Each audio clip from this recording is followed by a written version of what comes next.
Kami awali Assalamualaikum warahmatullahi wabarakatuh. Kami dari kelompok Daniat akan mempresentasikan tentang materi P3S.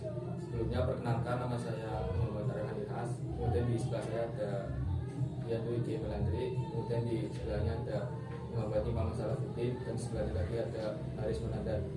Lalu ada teman kita sebagai kameramen yaitu Abdul Hafik, dan ada pengatur live Arya Ferdiansyah. Tanpa berbasa-basi lagi, mari kita langsung saja ke inti videonya.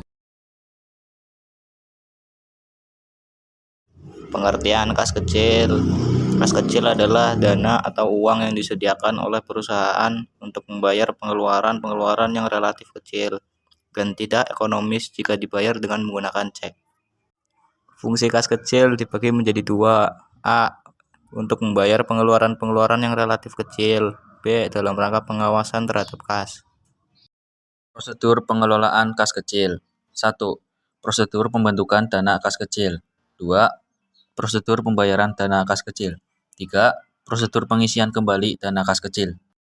Metode pencatatan kas kecil. 1. Sistem dana tetap adalah sistem pencatatan kas kecil di mana besarnya dana kas kecil besarnya selalu tetap sesuai dengan ketentuan yang ditetapkan pihak manajemen.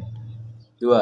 Sistem dana tidak tetap adalah sistem pencatatan dana kas kecil di mana besarnya dana kas kecil selalu berubah-ubah sesuai dengan besarnya transaksi. Berikut ini adalah contoh metode pencatatan kas kecil. PDKT menyelenggarakan kas kecil untuk pembayaran yang relatif kecil. Berikut ini transaksi terkait kas kecil selama bulan Juni 2022. Juni, tanggal 1, dibentuk dana kas kecil untuk bulan Juni sebesar 1 juta rupiah. Tanggal 4, dibeli perlengkapan kantor sebesar 150.000 rupiah. Tanggal 7, dibayar biaya listrik sebesar 200.000 rupiah. Dan tanggal 15, kas kecil diisi kembali. Berikut adalah jurnal metode pencatatan kas kecil bulan Juni 2022. Tanggal 1, dibentuk dana kas kecil untuk bulan Juni sebesar 1 juta rupiah. Pencatatan pada jurnalnya adalah tanggal 1, keterangan pembentukan dana kas kecil. Pencatatan dalam sistem dana tetapnya adalah kas kecil sebesar 1 juta rupiah di debit, kas sebesar 1 juta rupiah di kredit. Dan pada sistem dana tidak tetapnya adalah kas kecil sebesar 1 juta rupiah di debit dan kas sebesar 1 juta rupiah di kredit. Tanggal 4 Juni, dibeli perlengkapan kantor sebesar 150.000 rupiah. Pencatatan dalam jurnalnya adalah 4 Juni, membayar pembelian peralatan kantor atau beban pembelian peralatan kantor.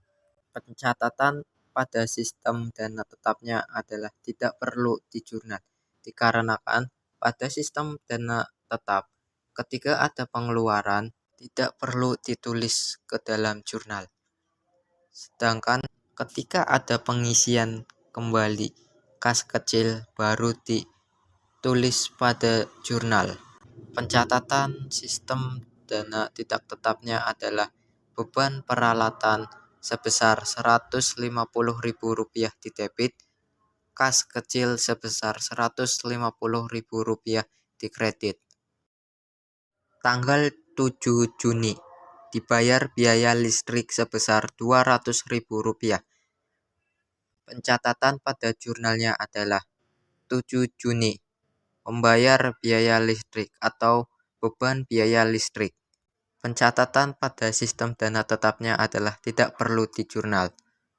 Sedangkan pencatatan sistem dana tidak tetapnya adalah beban listrik sebesar 200.000 rupiah di debit, kas kecil sebesar 200.000 rupiah di kredit.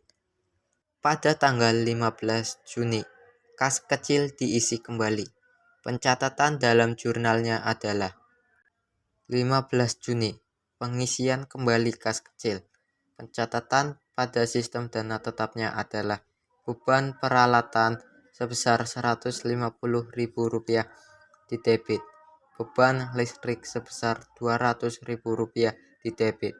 Kas sebesar Rp350.000 di kredit. Sedangkan pada pencatatan sistem dana tidak tetapnya adalah kas kecil sebesar Rp350.000 di debit, kas sebesar Rp350.000 di kredit.